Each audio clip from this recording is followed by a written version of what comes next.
예, 사날 만에 아주 특별한 인터뷰 지방선거 특집 5번째 시간입니다. 지금 제 앞에 세 분 나와 계십니다. 일단 송재혁 서울 노원구청장 예비후보 나오셨습니다. 어서 오십시오. 네, 안녕하세요. 반갑습니다. 네, 어서 오시고요. 네, 구재용 서울 서구청 인천 서구청장 예비후보 나오셨습니다. 네, 구재영입니다. 예. 반갑습니다. 이분은 별명이 구드래곤이라고. 반갑습니다. 자, 그리고 유삼영 서울 동작구청장 예비후보 나오셨습니다. 어서 오십시오. 안녕하십니까, 유삼영입니다. 근데 여기는 새날에는 처음 나오신 게 아니잖아요. 여러 번 네, 나오셨잖아요. 맞습니다. 네. 인재영입 때. 네. 인재영입 3호인가 그러셨죠. 예, 3호. 야, 또 화제가 됐던 거는 유삼영 후보는 따님이 또 화제가 됐고, 예, 그렇습니다. 마이크 조금만 가깝게 써주세요. 예. 마이크 멀리 쓰시면은 네. 약간 권위주의적으로 아하, 네. 허리를 제치시니까 그런 거지. 세 분과 함께 민주당의 멋진 지금 전사들 한번 보겠습니다. 일단 어떻게 하냐면요. 본인들 자기소개를 할 수 있는 시간을 좀 드릴 텐데 한 1분씩만. 자, 지금 송재혁 후보님부터. 저부터 하나요? 네. 미리 자기소개하라고 미리 사전에 주신 걸 보니까 매력 있게 해라 그러는데 네. 썩 매력 있지는 않겠지만 구현하기 전에 영화기획 좀 했었고요. 영화기획이요? 영화기획 잠깐 충고를 해서 매력 있는 얘기를 하라고 해서 영화기획 잠깐 하고 동네에서 지역신문 만들다가 현재 구의원 2번 하고 시의원 2번 했습니다. 구의원 2번, 시의원 2번 할 때 예결위원장을 각각 해서 예결통이라고 통하기도 하고 원내대표 서울시의회 원내대표 하면서 서울시의회가 지금 절대 소수거든요. 그래서 오세훈과 싸워가는 정책을 강하게 바로잡기 위한 역할을 원내대표 2년 하면서 해왔던 현재 서울시의원 노원구청장 후보 송재혁입니다. 그러니까 저번 지방선거를 우리가 망하고 나서 네. 서울시 의회에서 굉장히 고군분투했던 민주당 의원 중에 한 분이신 거잖아요. 그 고군분투하는 민주당의 원내대표를 맡아서 최선봉이 계셨네. 그렇습니다. 야, 그래서 고생하셨어요. 학생 인권 조례와 관련된 싸움하고 한강 리버버스 막아내고 그런 일들을 주로 앞장서서 할 수밖에 없었던 거죠. 그나마 경기도는 거의 동수여가지고 네. 그나마 좀 싸워볼 만했는데 서울시의회는 완전히 많은 분들이 국회가 워낙 다수니까요. 네. 서울시 의회도 비슷하지 않냐 이렇게 생각을 하는데 현실적으로 3분의 1이 안 됩니다.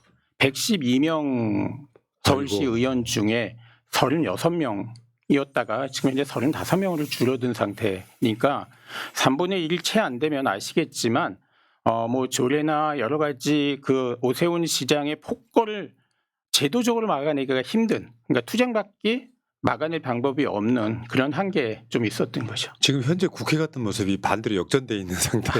서울시의회. 국회는 민주당이 잘 하니까 네. 국민의힘이 옳지 않은 얘기를 해도 문제가 안 되는데 실제 오세훈 시장은 들여다보면 실제 그 겉으로 드러난 것과 다르게 대표적인 게 약자의 동행인데 그 약자가 포장은 굉장히 그럴듯한 브랜드인 듯하지만 실제 약자와의 동행 안에서 전통적으로 우리가 힘들게 살아왔던 약자들이 대부분 소외되고 있는 그런 한계가 도사리고 그렇구나. 있습니다. 고생 많이 하셨구나. 네네. 지금 서울시의원 말고 이제 노원구청장으로 가시는 건데. 네, 그렇습니다. 서울시의원 몇 번 하셨어요? 2번 했습니다. 2번 하셨구나. 네, 구의원 2번, 서울시의원 2번. 그러셨구나. 네.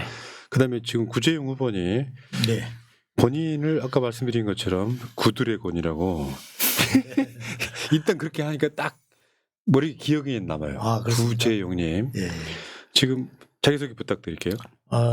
저는 인천 서구에서 구의원, 시의원, 또 국회 보좌관, 또 서구 시설관리공단 이사장을 다양하게 지냈습니다. 대표 경력이라고 하면 특별한 저는 좀 사연이 있는데요. 제가 함께 하고 있는 우리 서구의 김교훈 국회의원님이 지금은 삼선 의원이 되셨는데 이분이 이제 6번 나와서 3번 낙선하시고 3번 당선되셨는데 이제 3번 낙선하시다 보니 옆에 있는 분이 다 떠나시더라고요. 그런데도 불구하고 저는 이제 25년을 함께 하고 있는데요. 최근에 와서는 우리 지역 분들이 인정하기를 그래도 구재용은 어려운 시기도 달아나지 않고 묵묵히 곁을 지킨 의리의 사나이. 네. 이제 최근에 와서는 이제 우리 지역 분들이 구재용은 이제 구청장 한번 할 때 됐다. 구의원도 하고 시의원도 하고 국회 보좌관도 하고 또 서구에 있는 각종 시설물들을 잘 관리하고 유지했으니 이제 구청장 한번 할 때 됐다. 이렇게 이제 평가를 해 주시니까 그 점에 대해서 저는 상당히 요즘 기분이 좀 좋고요. 또 지역에 우리 서구가 이제 제 지역구가 갑과 을이 있는데 을 지역이 이용호 국회의원님 지역입니다. 이용호 국회의원님께서도 늘 하시는 말씀이 우리 김교영 의원과 20년 이상 인연을 맺어온 구재용 서구청장 예비후보가 무슨 말이 필요하겠느냐. 사람과의 인연을 깊이 존중하는 정말 신뢰할 수 있는 후보다. 우리 이용호 의원님께서도 그렇게 평가를 해 주시니까 그 점에 대해서 제 나름대로는 매우 고무적입니다. 그렇죠. 그러니까 지금 저 사진들도 보이시지만 인천시장 후보하고 서구 갑을 현역 국회의원들이 지금 우리 구드래곤을 흔들어주는 그런 모습인 것 같고요. 여러분들이 이름만 기억하시면 돼요. 자, 그다음에 문제 인물 나오셨는데 이게 지금 실제로 지난 총선 때 나경원하고 싸워서 네. 패배하시기도 했고 민주당에서 이제 유삼영 전 총경을 인재 영입했던 분위기가 있고 실제로 지금 그 당시에 진짜 멋있었어요. 경찰국 설치 반대 2022년 7월 달에요. 경찰서장회의를 냈던 유삼영 소장 나중에 대기발령 조치가 되는 이런 상황이 벌어졌고 최근에 유삼영 후보가 우리 방송에 주목받았던 것 중에 이제 노량진 수산시장에 서울시장 후보들과 나란히 실제로 본인 지역구는 사실 아니었어요. 맞습니다. 아니 그러니까 원래는 동작 을이었었는데 구청장 후보가 되니까 본인지 출마 지역구가 되신 거고 다 아시겠지만 본인 소개 좀 부탁드릴게요. 인재 영입 3호로 이재명 당시 대표위에서 영입이 되었고요. 이재명 대표 테러 사건이 부산 가덕도에 있을 때 제가 현장에 있으면서 응급 조치를 하면서 대표님의 목에 강한 브레스를 줘서 지혈을 했습니다. 그렇게 하고 이제 선거에 출마를 했는데 이재명 대통령께서 6번, 정확하게 잘 모르겠는데 6, 7차례 오셔서 선거 지원 유세를 많이 해서 그것도 이제 화제가 되었고 대통령 당선되신 이후에는 국정기획위원회 부름을 받아가서 이재명 정부의 성공을 위한 국정과제를 준비를 했습니다. 그리고 이번에 사람들이 왜 국회의원 가만히 있으면 국회의원 할 긴데 왜 구청장에 나왔나고들 이야기하는데 원래 제가 35년 행정 경험 있는 공무원 출신이고 지난 총선에서 이제 당의 부름을 받아서 윤석열 정권하고 싸울 투사가 필요한 상황에서 투사로서 싸우기 위해서 국회의원에 출마를 했었습니다. 하지만 지금은 우리나라 민주주의가 더 이상 위협받지 않고 지금 필요한 것은 우리 동작구를 발전시키고 주민들을 잘 살게 하는 그런 역할, 행정가가 더 필요한 치세의 시기다 해서 이제 구청장에 출마를 했습니다. 내가 있을 자리는 국회보다는 구청장인 게 맞는 것 같다라고 판단하시는 익숙하죠. 그러시구나. 네. 하긴 총경 때 경찰서장 하신 거고 3번 했습니다. 3번이나 하셨어요? 네. 어디 하셨어요? 부산 연제경찰서장, 영도경찰서장, 그다음 울산 중부경찰서장. 그 정도 되면 구청급 정도의 규모는 되잖아요. 사이즈가 조금 작죠. 물론 조금 더 작긴 하지. 근데 우리가 느낌적으로 경찰이 한 700명 이리 된다 하면 그 동작구청장은 보니까 1,400명이니까 더블 스코어. 더블 스코어. 그래도 그 행정의 경험이 엄청나게 있으시다는 거. 맞습니다. 경찰은 경찰을 범인만 잡는 걸로 그렇게 생각하시는 국민들이 많은데 그렇지 않습니다. 우리나라 현장에서 발생하는 모든 무질서와 문제의 상황에 대해서 경찰이 가서 해결해주는 그런 문제 해결사로서의 경찰의 역할을 35년 했습니다. 현장에서 뛰었습니다. 그래서 내가 동작구청장의 적임자다. 그렇습니다. 근데 그건 아쉽기는 해요. 나경원하고 한 번 더 붙어서 2년 후에 국회의원 할 수 있었다는 느낌은 많이 아쉽습니다. 많이 아쉽고 제가 선거운동을 한다고 인사를 드리면 안타깝다. 그거 조금만 더 참지 이래 하시는데 저를 아끼고 사랑하는 마음인지는 알지만은 제가 더 익숙하고 더 잘할 수 있는 것 국민들한테 그 저를 사랑해 하시는 국민들한테 보답할 수 있는 길은 나경원이한테 이기는 것도 좋지만 지금 상황에서는 동작구가 아주 개발이나 발전해서 소외되어 있습니다. 여기 계셔보시면 알지만은 서초구, 용산구, 영등포구 중앙에 딱 있지만 동작구의 개발은 많이 낙후되어 있고 그 원인이 구정을 잘못 이끌었기 때문이다 이런 게 있는데 제가 한다면 정말 잘할 수 있을 것 같다는 그런 생각에서 그건 아깝지만 왔습니다. 제가 그때 당시에 인재 영입과 이제 뭐 전략 공천 이런 상황을 좀 압니다. 그때 인재 영입했던 분들 다 인터뷰 여기서 했잖아요. 네. 뭐냐면 나경원 지역구에 아무도 안 가려고 그랬어요. 좀 세잖아요. 유삼영 전 총경만 가겠습니다 한 사람. 떨어지면 우리가 뭘 어떻게 해줘야 되냐면 빚을 갚아줘야죠. 출마를 아예 그러니까 워낙에 센 그 지역구에서 지역구 관리도 꽤 잘하는 편이잖아요. 네, 아주 잘했습니다. 예, 그런 거고. 그 에피소드를 조금 말씀드리면 제가 이제 고심 끝에 가겠다고 이제 연락을 드리니까 이재명 대표께서 직접 전화가 오셔서 고맙다. 그러니까 제가 공천 받으면서 고맙다는 소리는 제만 들었을 겁니다. 내가 알고 있는 막 모 정치 모 변호사 거기다가 매칭만 시키면 안 한다고 손사래를 쳐가지고 유삼년 총경이 그때 가서 그 자리를 채웠던. 그러니까 대표가 계속 유세를 동작구를 안 빼먹고 가는 상황이 이제 벌어졌었어. 그러니까 지금 유삼영 후보는 전국적 지명도를 갖고 계신 분이긴 해요. 네. 자, 그러면 이제 현장에 지금 명함 나눠주고 계시죠? 네, 그럼요. 요거. 네. 분위기가 어때요? 길거리 분위기가? 제가 2006년도에 서울시의원 처음 출마한 적이 있거든요. 네. 뭐 아시겠지만 2006년도 선거에서 그때 당시에 열린우리당 때인데 단체장 한 명도 당선 안 되고 광역위원 전패를 한 선거가 있었는데 제가 유세를 다니면서 이런 분위기면 빗자를 내세워도 된다. 이거 최소한의 검증을 해봐야 되는 거 아니냐 막 호소를 하고 다닌 적이 있습니다.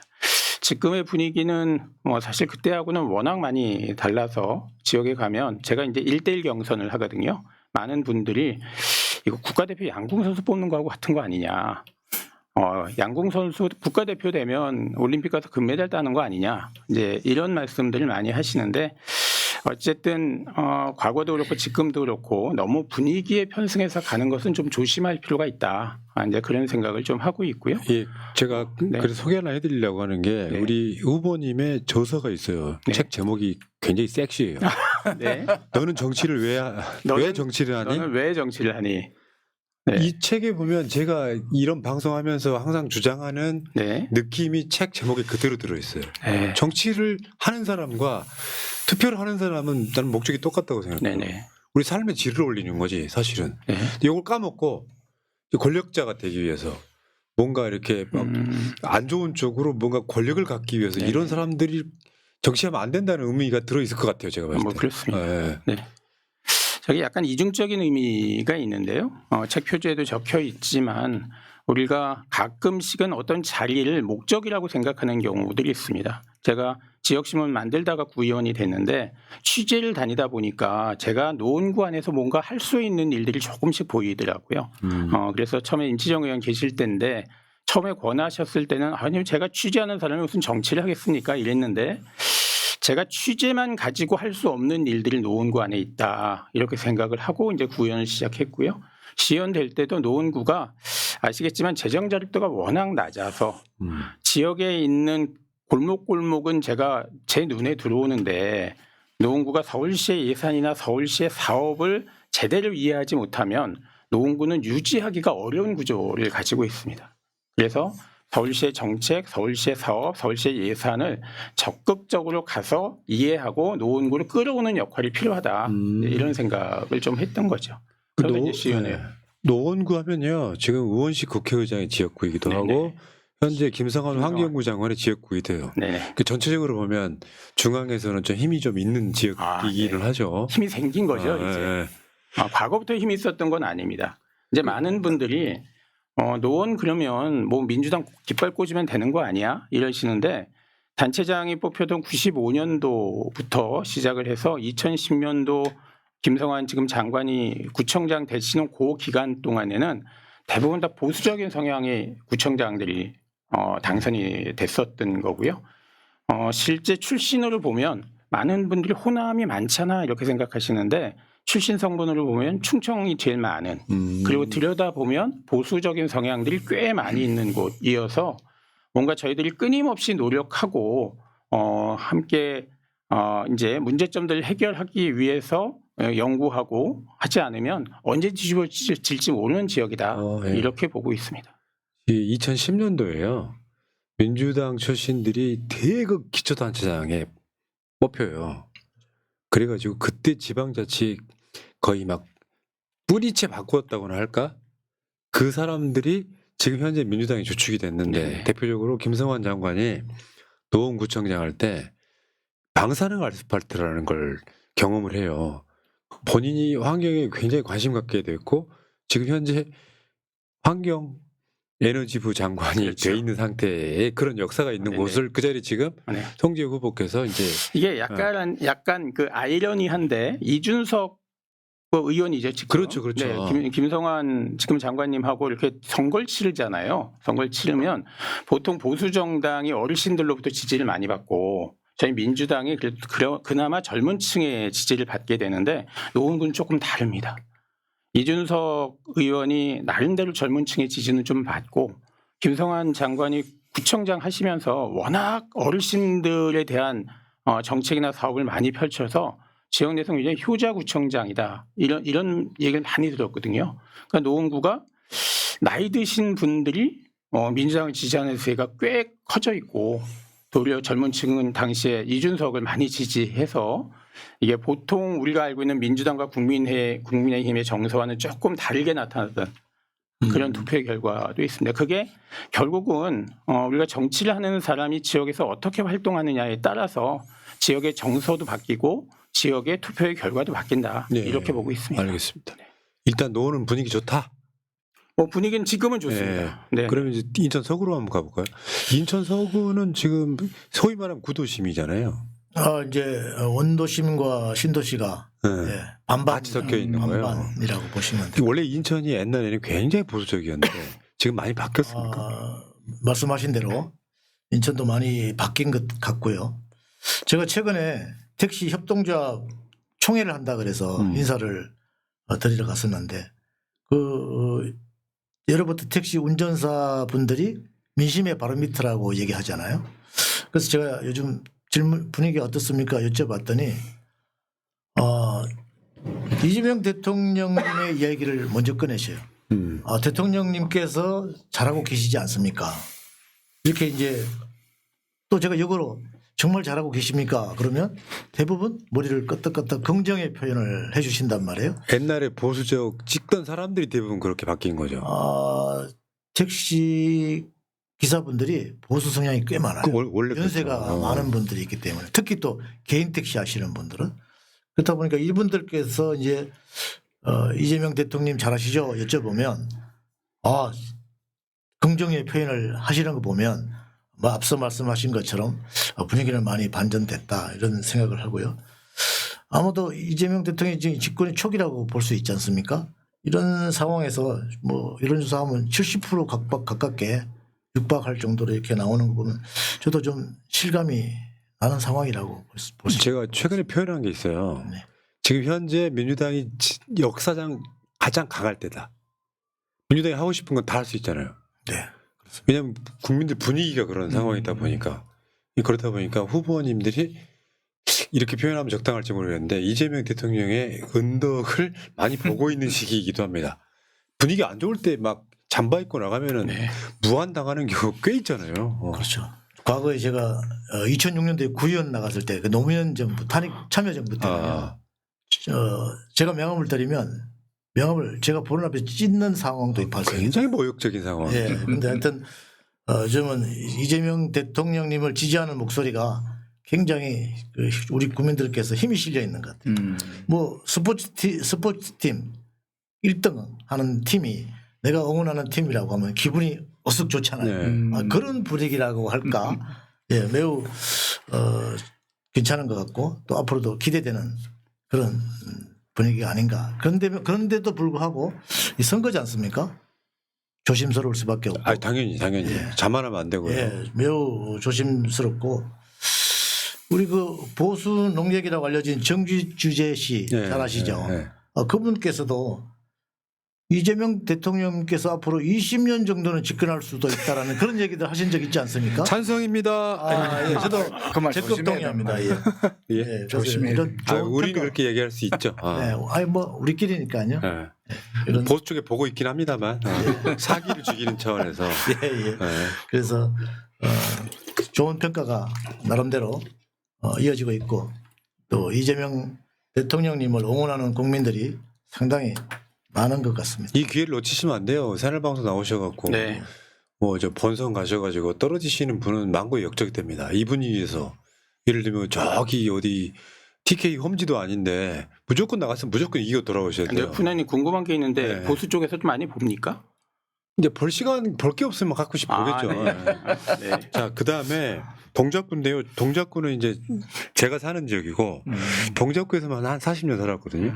또 여의도 가까운 곳이라서 동작구 여의도는 뭐 여기 지하철도만 건너가면은 여의도 영등포 여의도가 되는데 동네 길 이름이 여의 대방. 아. 여의는 여의도, 대방은 동작입니다. 이게 직선으로 이어져 있기 때문에 여의 대방도인데 실제로 여기는 지금 가불이 민주당하고 국민의힘으로 갈려 있는 그런 지역구예요. 그러니까 보통 때 평상시 때 같으면은 구청장 후보 박빙일 수밖에 없죠. 본선이.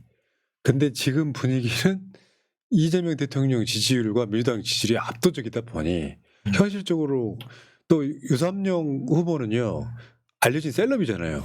선거운동 하시기는 나름대로 용이할 것 같은데. 예, 사진 찍자 하시는 분들이 많고 어제 분위기를 설명하는 장면이 있었는데 지하철에서 이제 출퇴근 인사를 마치고 이제 올라왔는데 국민의힘하고 비슷한 데서 해갖고 네. 지나왔는데 우리가 지나온 데는 명함이 한 장 버려져 있는데 우리 파란 명함이 국민의힘에는 석 장이 이제 그래서 3대1 명함 미터라고. 명함 미터라고.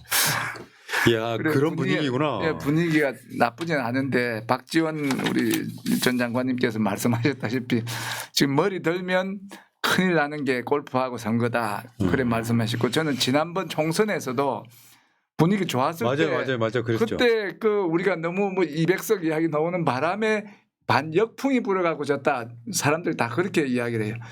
전날까지는 좋았는데 투표 직전에 그 200석 이야기로 이제 역풍이 불기 때문에 졌다 하기 때문에 지금 상황에서도 우리가 머리를 최대한 숙이고 겸손하게 겸허하게 맞아요. 선거를 좀 겸손하게 할 필요가 있다. 우리 정청래 대표님께서도 지금 그런 분위기를 그럼요. 강조하시는 네. 걸로. 세 표가 부족합니다. 이 네. 전략 해야죠.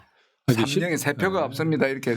근데 그때 당시에 선거 때 없었던 게 있잖아요. 이재명 대통령입니다. 사실은 예. 그때는 우리가 야당이기도 했고 네.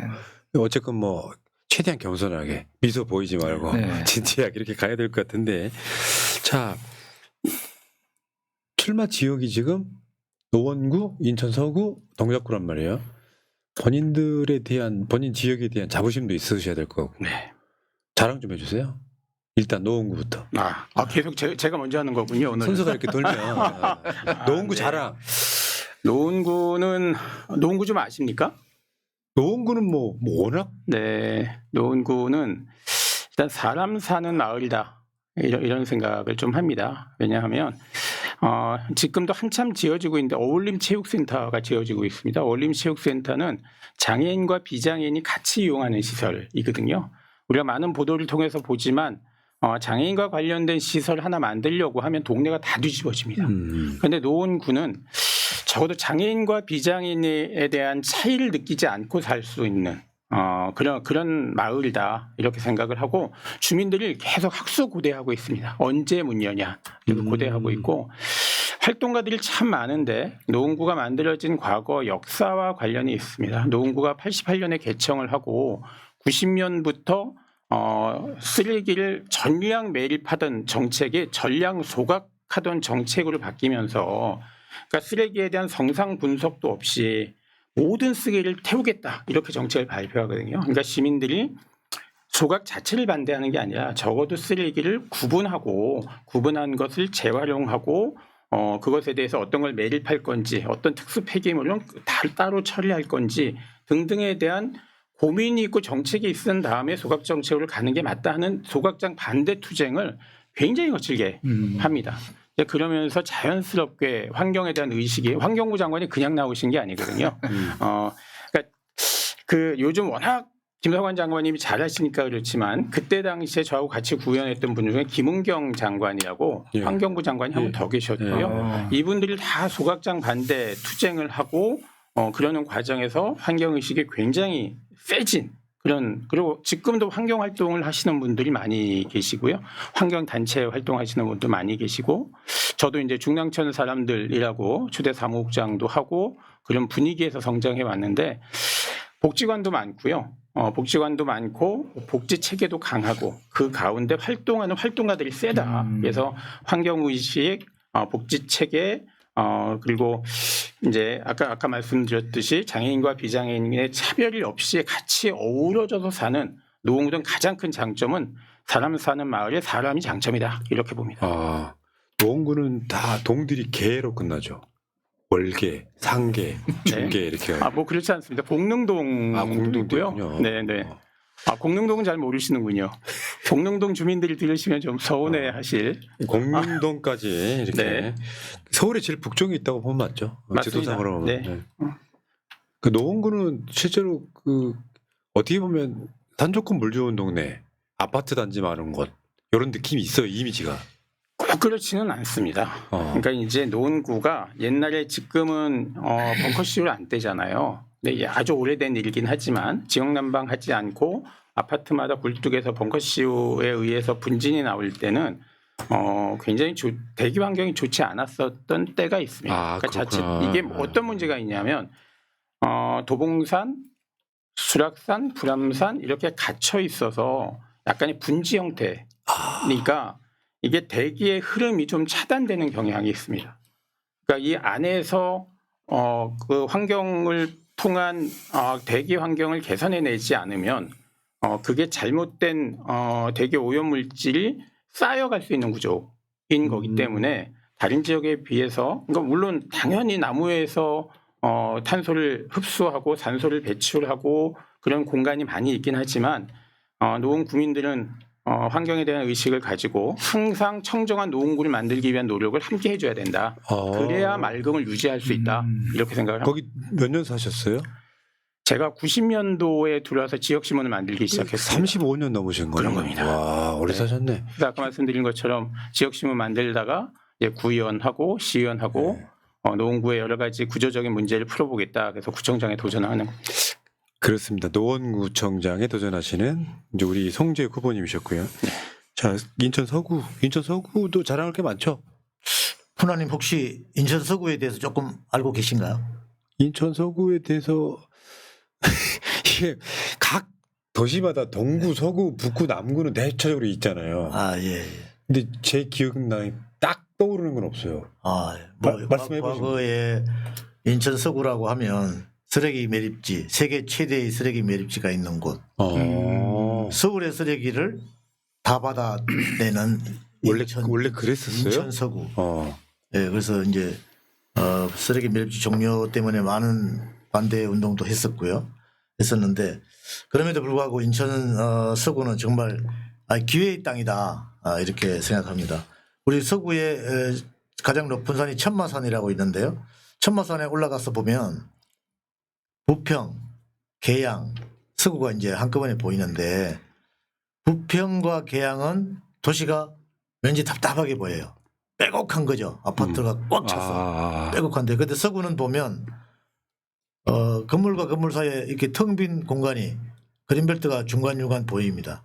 그렇기 때문에 아직까지 개발할 곳이 많고 여러 가지 해야 할 일들이 많은 거죠. 과거에는 인천 서구가 변방이라고 얘기했는데 지금은 인천의 중심으로 이렇게 성장하고 있고요. 인천 서구는 또 전국 자치도 중에 인구가 가장 많습니다. 65만. 65만이요? 아이고야. 네. 아까 노원은 한 50만쯤 되나요?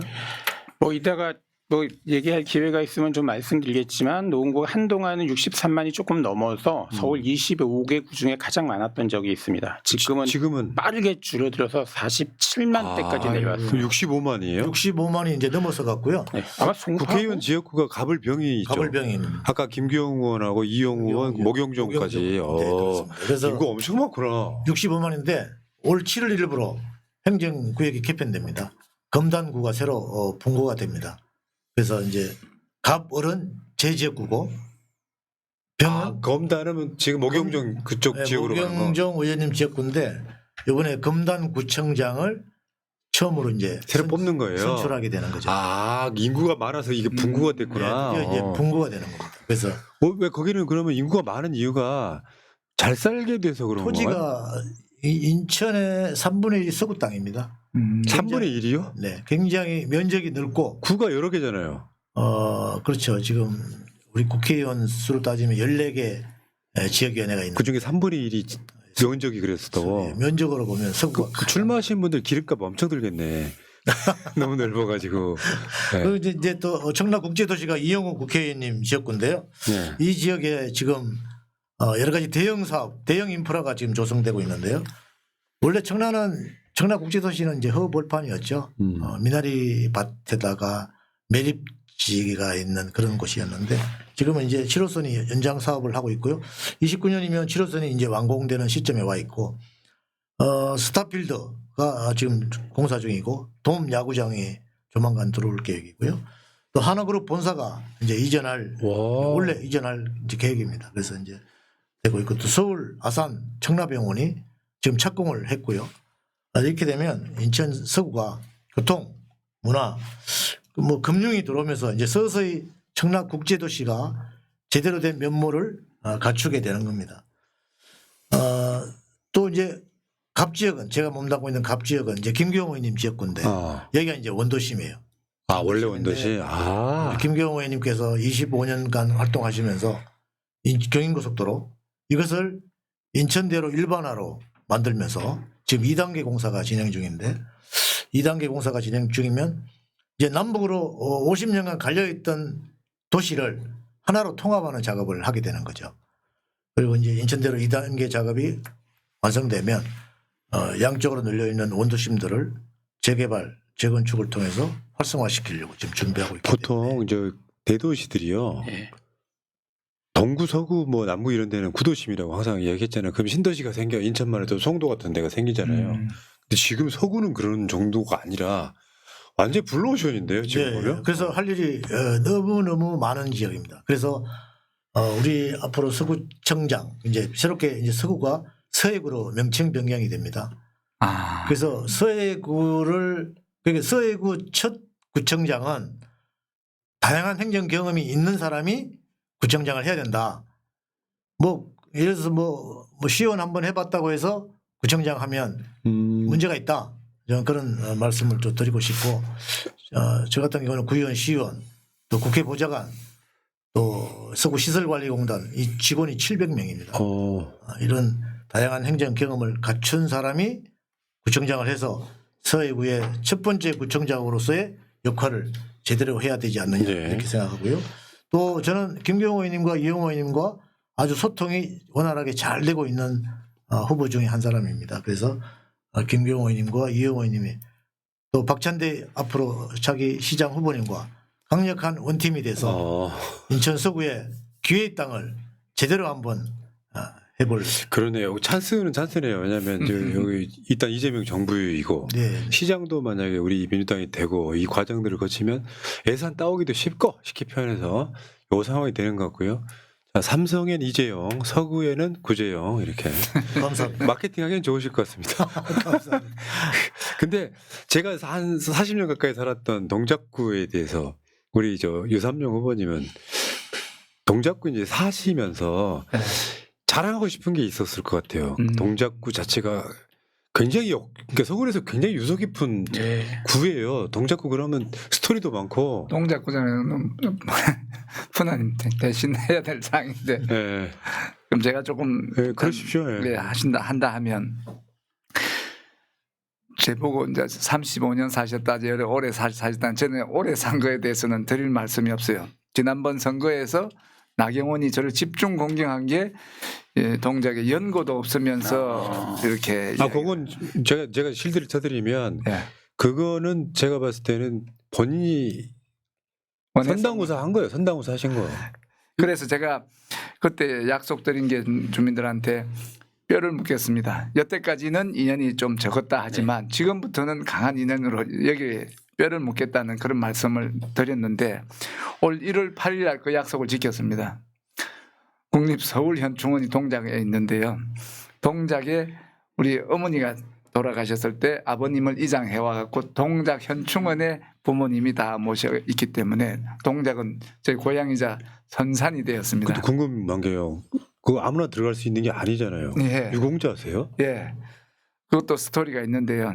우리 아버님이 총각 때 6.25 사변 때 이제 참전해서 가추샤를 하신 것 같은데 그래가 무공훈장이 수운이 결정이 됐는데 받지 않고 나오셨다가 지금 70년 만에 지금 아버님 돌아가신 지 한참 후에 최근에 이제 6.25 무공훈장 찾아주기 운동의 일환으로 해서 연락이 와서 아버님이 무공훈장 받으셨으니까 찾아가라 해갖고 한 2, 3년 전에 이제 그 사실을 알고 이제 무공훈장을 받았기 때문에 국가 유공자로 이제 현충원에 현충원이 동작 을이죠. 예. 지역으로 보면. 맞습니다. 야, 본인 지역구에 어머님 아버님 모시는 진짜. 예. 그리고 유삼영 우리 저 후보님은요. 들리는 소문에 부동산 중개 자격증을 따셨다는 얘기가 있어요. 네. 사실이에요? 예, 맞습니다. 제가 경찰서장 할 때 부동산 중개사 자격을 제가 자격을 여러 개 땄는데 그 중에 하나가 이제 부동산 중개사인데 그걸 가지고 이제 지난번 그 김어준 뉴스 공장에 갔더니만 이제 그 패전 낙선하고 뭐 할 게 없느냐. 강청이는 의사고 강청희 후보는 의사고 이지연은 변호사인데 유삼영 후보는 뭐 할 거냐 해서 저도 하나 있다 하니까 그럼 잘 됐다. 유삼영 복덕방을 하라. 이래 갖고 제가 소통 공간 탐정하시면 되잖아요. 전공 살리면은. 탐정은 아직 그 중에 합법화 진행 중이기 때문에 동작 이야기 좀 더 해보세요. 그러니까 예, 그래서 살아보니 이번에 이제 출마를 하게 될 때도 이제 출전 그걸 보통 보면 현충원에 가서 하지 않습니까? 저도 현충원에 가서 예. 참배를 했지만 일단 그 전체 선열에 대해서도 중원탑에 참배를 드렸지만 이제 그 이후에 우리 어머니 아버지 계신 곳에 가서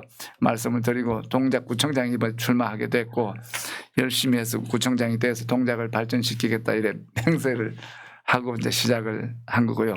동작은 서울의 중심입니다. 서울은 정중심은 한강이고 한강 위에 용산이 있고 동작이 그 밑에 있는데 서울의 중심이면서도 중심지 역할을 제대로 못하고 지금 사실 느낌은 이렇게 크게 발전이 안 됐어요. 옆에 있는 딱 보면 눈에 보입니다. 발전된 곳은 서초구 해갖고 높은 빌딩이 쫙 서 있고 동작은 낮고 그 강 건너 용산은 엄청나게 지금 천지 대개벽을 하고 있는 상황이고 여의도하고 비교해도 예전에는 여의도보다 여기 영등포보다 잘 살았는데 지금은 좀 뒤처졌다.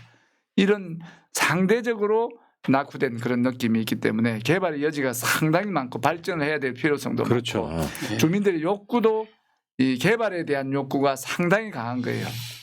그런데 지금 앞에 지금 하고 있는 구청장은 그 개발을 주민들이 원하는 방식으로 하지 않고 자기가 이제 이 선거에 활용하기 위해서 이렇게 하는 식으로 하다 보니까 제대로 안 되고 주민들 간의 갈등만 야기된 채로 멈춰서 있는 곳이 많죠. 네. 그래서 제가 이제 경찰서장도 여러 번 해봤고 행정을 오래 해봤고 해서 갈등을 풀고 문제 해결을 하는데 조금 그 경험이 있다고 생각을 해서 이 엉클어진 이런 갈등을 해결하고 문제를 풀어서 동작의 발전을 할 수 있는 적기에 제가 왔다 이런 생각으로 이렇게 합니다. 네. 그러니까 여기요 동작을 제가 부연 설명을 해드리면 발전 안 된 이유가 지도를 보시면 동작은 사통팔달이에요. 강남이든 그렇죠. 용산이든 교통은 좋은데 여의도에 옛날에 비행장이 있었습니다. 그 여의도 광장에 비행장이 있었는데 이 가까운 곳에 국회가 있고 그러다 보니까 군부대가 동작에 미군 부대 포함해가지고 육군본부는 용산에 있었지만 공군본부, 해군본부가 다 동작에 있었어요.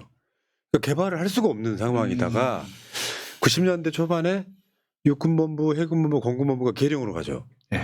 그러면서 이 여파가 지금 여기까지 온 거라고 보는데 위치상으로 보면 지금 제가 봤을 때 동작구는요 뭘 하시냐면 재개발이 그래서 한창인 거예요. 아파트 새로 짓고 막 네. 하는 이 과정들이 있어. 나경원 씨가 한 유명한 말이 있습니다. 동작을 강남 사구로 만들겠다 했는데 동작 구민들이 되게 화를 냈어요. 원래 우리가 강남이었다. 맞습니다.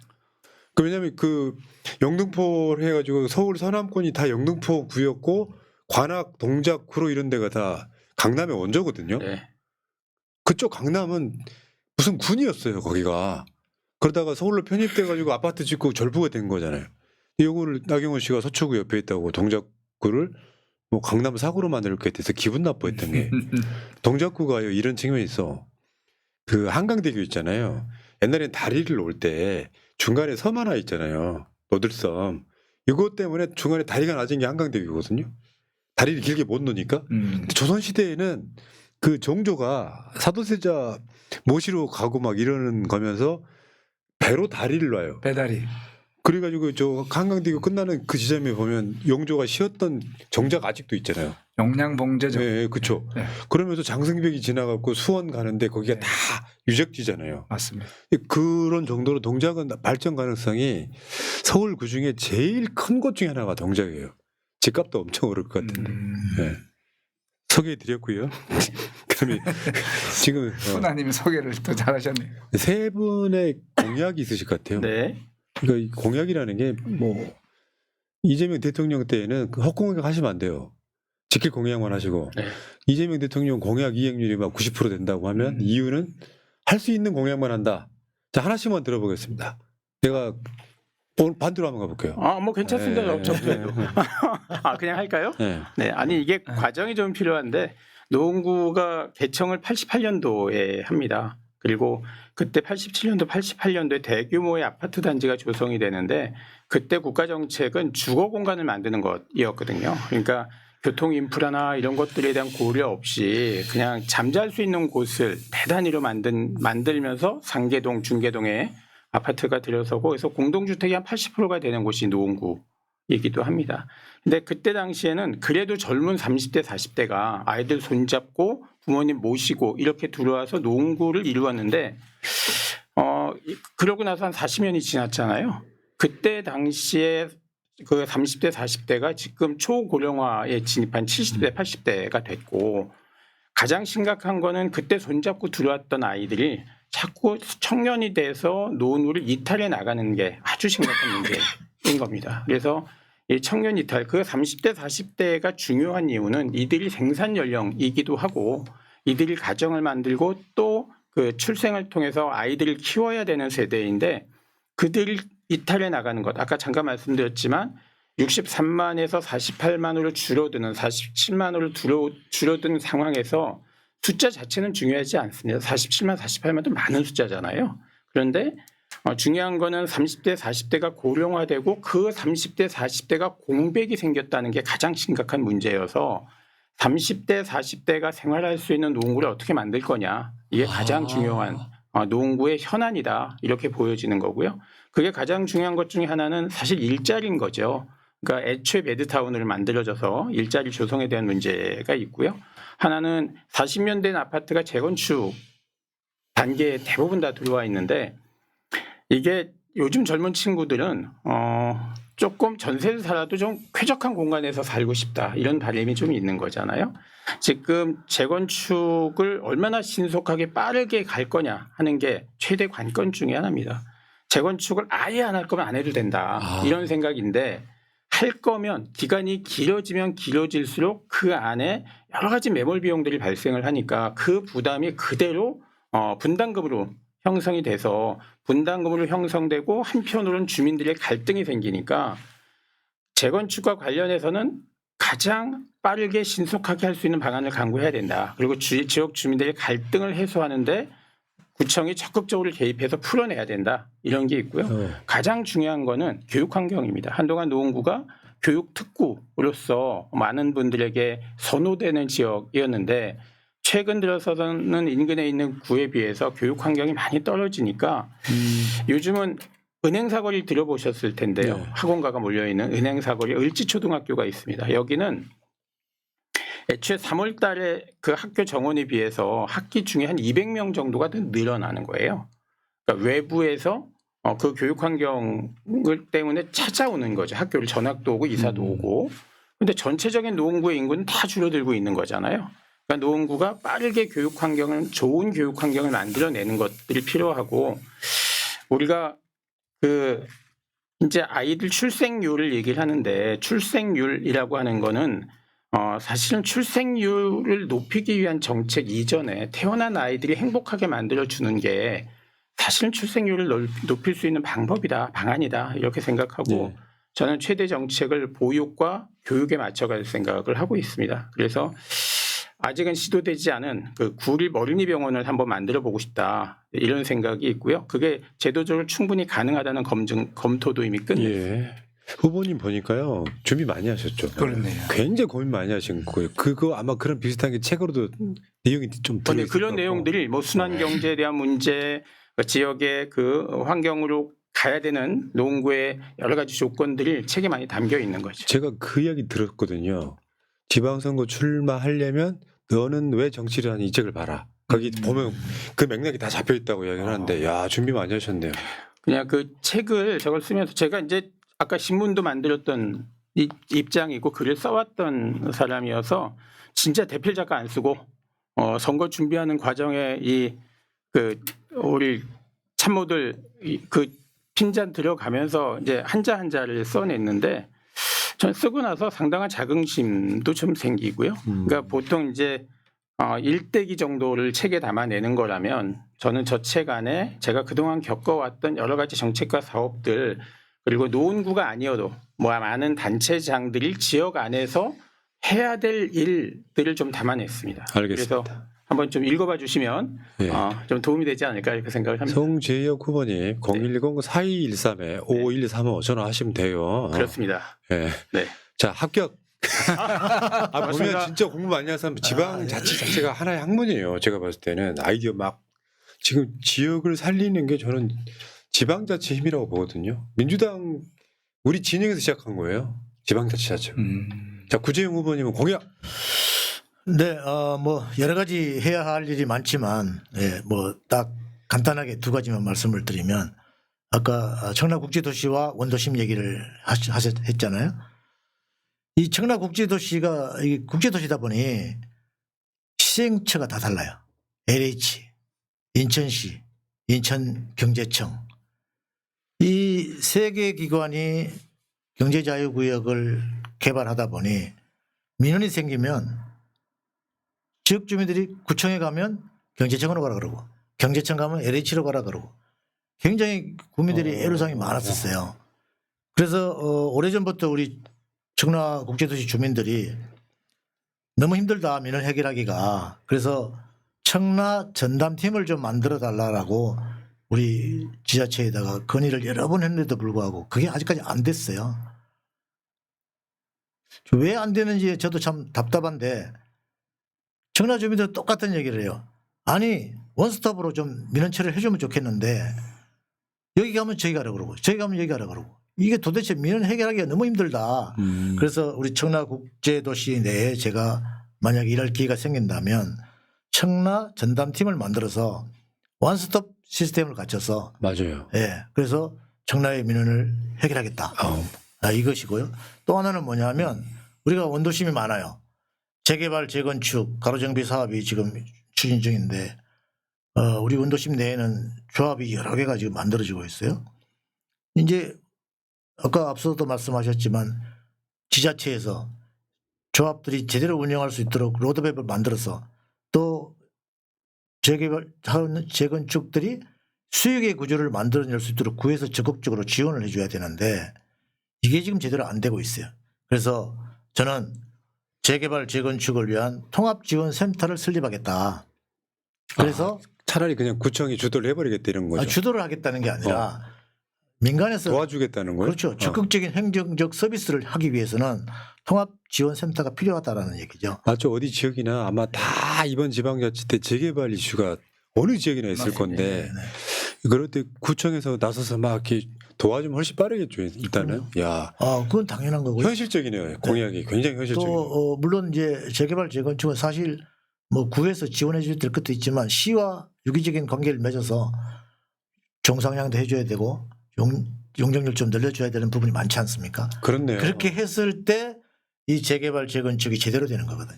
그 광역 단체장은 중앙 정부랑 가까워야 되고 그리고 시초 단체장은 광역 단체장과 가까워야 되고 그 이번 선거에 우리가 제일 좋은 상황인 게 그런 거긴 하죠. 이재명 정부 일 잘하게끔 막 도와줘야 된다 이 분위기 속에. 근데 고민 많이 하셨네요. 우리 구드래곤도. 예, 뭐 그 이외에도 제가 드릴 말씀은 많지만 시간이 별로 없는 것 여기까지? 같아서 네. 약간 청라 전담팀을 만들고 또 재개발 재건축을 위해서는 통합지원센터를 만들어서 우리 국민들이 좀 더 여러 가지 일들을 하는 데 있어서 원스톱으로 행정적 지원을 하겠다.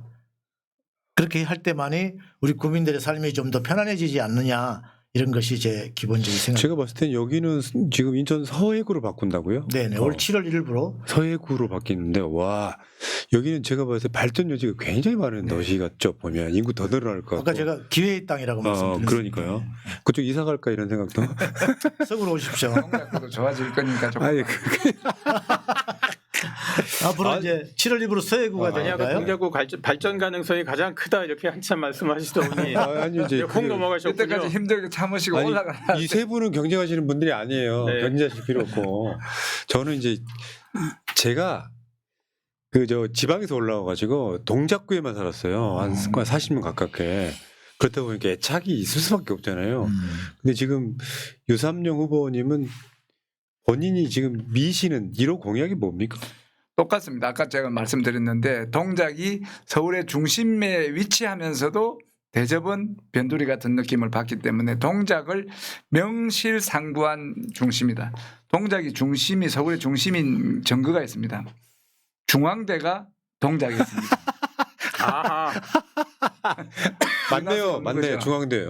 그래서 서울의 중앙에 있으면서도 이게 제대로 된 개발이 이루어지지 않고 있어서 이게 제대로만 된다면 동작이야말로 기회의 땅, 기회의 땅이다. 뭐 그러니까 이게 여러분들 보시면요.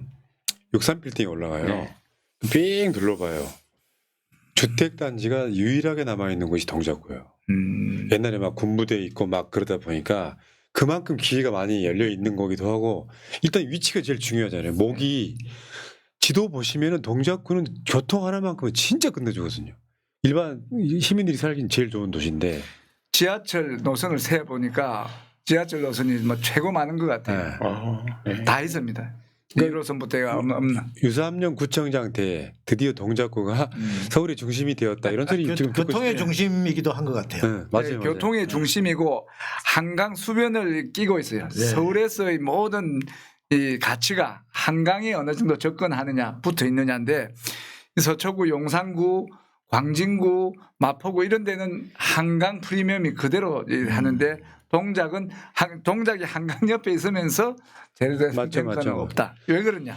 지리적으로 이렇게 다리에 의해서 도로에 의해서 차단이 되고 높은 산에 의해서 차단이 됐는데 요거를 극복을 해서 기술로서 아니면 공사로서 극복을 해서 이 동작구에 새로 만들어지는 노량진이라든지 흑석 뉴타운이 있습니다. 뉴타운이라는 게 재개발이 밀집되어 있는 지역을 뉴타운이라고 부르는데 그런 뉴타운에서 한강 접근을 높이고 한강 주변에 이 특화 개발을 통해서 동작이 한강 프리미엄을 최대한 누릴 수 있는 핫플레이스로 만들겠다. 맞죠, 맞죠.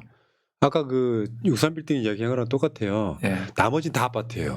서울의 63빌딩 주변에 360도 돌아보면 여기만 지금 개발 여지가 남아 있어갖고 동작 같은 경우는 위치는 좋은데 딱 그거 아니에요. 완전히 그 교통이 좋다는 건 사실은 이게 가치가 올라가 있는 곳인데 네. 개발이 늦어지면서 맞습니다. 하나 더 있어요. 현충원이 있기 때문이기도 합니다. 군부대랑 많은 거랑. 근데 지금 무한한 가능성이 열린 곳이기도 하죠. 예, 현충원은 어찌 보면 동작이 이제 허파, 심장같이 네. 해서 호흡을 할 수 있게 해주는 거기 녹지가 때문에 있고. 무조건 전면을 다 개발하는 것도 좋지만 민족의 이런 걸 숭상하기도 하지만 숲으로 이제 그린벨트 같이 보존이 돼 있기 때문에 동작이 오히려 최상급 주택지로 주거지로 개발할 수 있는 여지가 이 현충원에 이 보관돼 하고 있는 포함하고 있는 숲의 이 가치도 있다. 지금 그리고 예. 동작이 각 성안대 값이 다 재개발 지역으로 뭐 이렇게 구획만 돼 있지 제대로 된 진행을 안 되는 건 아까 말했듯이 여러 가지 행정 절차의 복잡성하고 주민들 간의 갈등 때문에 그런데 이 갈등 관리를 적극적으로 하겠다는 거예요. 그래서 재개발이 신속하게 진행됨으로써 주민들이 잘 살고 부자 되고 할 수 있고 지역이 환하게 제 모토가 동작을 환하게 너무 짧게 하니까 환하게 하니까 썩낸다는 말께서 동작을 환하게 핫하게 이 공약인데 환하게 하는 것은 재개발을 제대로 해서 길을 쭉쭉 빵빵으로 내고 그다음에 아까 말했던 한강 수변을 특화 개발해서 핫플레이스로 만들면 동작이 제대로 그렇죠. 개발되는 거다. 동작도 통합지원센터를 만들어야 될 것 같습니다. 당연히 만들죠. 이게 그래서 이 행정을 편의적으로 네. 공무원들 편하게 그 재개발하려 그러면 여기 가서 허가를 받고 여기 가서 협의를 하고 이렇게 하면 안 돼. 네, 네. 이 수요자 중심인 재개발 조합을 중심으로 행정 편제를 다시 해야 되는 거죠. 그래서 이게 완스톱으로 탁탁탁탁 하고 필요한 절차는 공무원들께 알아야 되는데 지금처럼 공무원한테 가서 이거 가서 허가를 받고 저 국에 가서 허락을 받고 이거 잘못된 거예요. 예, 후보님들 이제 시간이 지나갔고요. 우리도 일정이 있어서 흥분 좀 했네. 원래 이렇게 세 분 나오시면 서로 약간 뭐 아이디어도 없고 막 그러시더라고요. 지금 방송 계속 해보니까 짧게 한 마지막 질문 드릴게요. 뭐냐면은 공적인 거 말고 개인적으로 처음에 내가 정치나 이런 걸 시작했을 때 반대하는 분들도 있었을 것 같고. 근데 지금 기초단체장을 만약에 당선되는 건 처음이시잖아요, 다. 네네. 현직도 아니시고 걷다발 딱 걸리 새벽에 개표가 끝나고 그때 제일 먼저 하고 싶은 거 인간미를 보려고 그럽니다. 자, 유삼영 후보 컨절해야 안 되겠습니까? 큰절 예. 누구한테요? 그러니까 유권자들이죠. 저에게 일할 기회를 주신 유권자들한테 큰절. 아니, 그건 당연히 하는 거고요. 네. 누구나 다 할 것 같은데 네. 내가 좀 가족 한번 생각해보면 우리 딸이 이제 고생을 했죠. 우리 딸이 지난 선거에서도 고생을 했는데 제가 이제 성과를 못 거뒀고 이번에 된다면 우리 딸을 거기 안아주고 딸하고 약속을 했습니다. 예, 그 자기가 지난번에도 댄싱을 하고 여러 가지 선거운동을 했는데 제가 제대로 보상을 안 해줬기 때문에 이번에 된다 하면 가족 여행을 가자. 가정에 이렇게 약속을 하긴 했습니다. 이해돼요. 자, 우리 구재용 후보님. 예, 저는 이제 선거가 이제 뭐 63일 뭐 이렇게 남았는데요. 저는 이제 우리 집사람한테 매우 미안하고 해서 일단 선거가 끝나면 같이 식사를 한번 해야 될 것 같아요. 그럼 아직까지 밥을 안 드셨다는 거예요? 아니, 같이 밥을 못 먹은 지가 한참 됐습니다. 진짜요? 네네. 그래서 저는 뭐 새벽까지 나오고 늦게 들어가다 보니까 대부분 아침에는 그냥 나오고 저녁에 또 식사를 하고 들어가다 보니까 집사람하고 이제 뭐 정치하는 것도 미안한데 식사를 못한 지 꽤 됐어요. 그래서 처음에 정치하시려고 할 때 반대 많으셨죠. 과거에 반대하거든요. 반대를 했었는데 제가 의지가 좀 강하게 표현하다 보니 좀 가와만사성이라고. 예. 식사, 여긴 여행, 예. 유삼영 후보는 여행, 식사. 그다음에 우리 송재욱 후보님은 예, 정치하시는 분들 사정이 대부분 다 비슷한 것 같습니다. 그러니까 네. 제가 이제 아까 말씀드린 것처럼 구의원 2번, 시의원 2번 이렇게 해오는 과정에서 지역 안에서 보면 지역의 복지니 뭐 환경이니 이러고 다니면 집에 들어가서 가족들이 맨날 하는 얘기가 밖에 나가서 복지니 뭐니 환경이니 이런 얘기 하지 말고 맞아, 가정의 복지부터 좀 챙겨라. 이런 불만들이 굉장히 많은데 이제 좀 불편하잖아요. 정치하는 사람들의 가족이 괜히 신경도 쓰이고 많이 불편하기도 하고 그런데 그렇게 하지 말라고 해도 좀 그런가 봐요. 그리고 선거 때가 되면 사실 제가 다니지 못하는 곳에 제 아내가 저보다 더 열심히 다니면서 명함도 나눠주고 있고 뭐 사람도 만나고 이러고 있는데 뭐 저도 일단 당선이 되면 가장 먼저 아내를 한번 포근하게 안아주고 싶다. 이런 사랑꾼. 이런 생각. 사랑꾼이 아니어서 이때만이라도 좀 해보자. 예. 이런 생각이고. 알겠습니다. 예. 네. 저 인간미가 그래요. 이게 사실은 출마한다는 건 개인의 권력 때문에 출마하는 게 아니라 공적 의지가 있어야 된다고 생각해요. 내가 손해를 보더라도 우리 구민이나 뭐 또는 시민이나 뭐 군민들한테 뭔가 봉사하고 싶다는 생각이 있어야 되는 거지. 그런 게 있는 분들이어서 참 좋은 것 같습니다. 파란색이 지금 이번 6월 3일 날 전국을 덮었으면 좋겠다 이런 생각이 들고요. 여러분들 기억하세요? 지금 재방송은 특집 5번째 방송. 지금 송재욱 후보님, 구재용 후보님, 유삼용 후보님 꼭 기억하시기 바라겠습니다. 그리고 약속을 드리는 것은 본선 올라가시면은 한 번씩 더 모셔서 아이고, 네, 감사합니다. 본선 후보로 한번 해보도록 하겠습니다. 반드시 네. 하나님을 다시 만날 수 있도록 하겠습니다. 그러니까요. 네. 뭐 다른 분들도 많이 기회가 있으면 좋겠지만 네.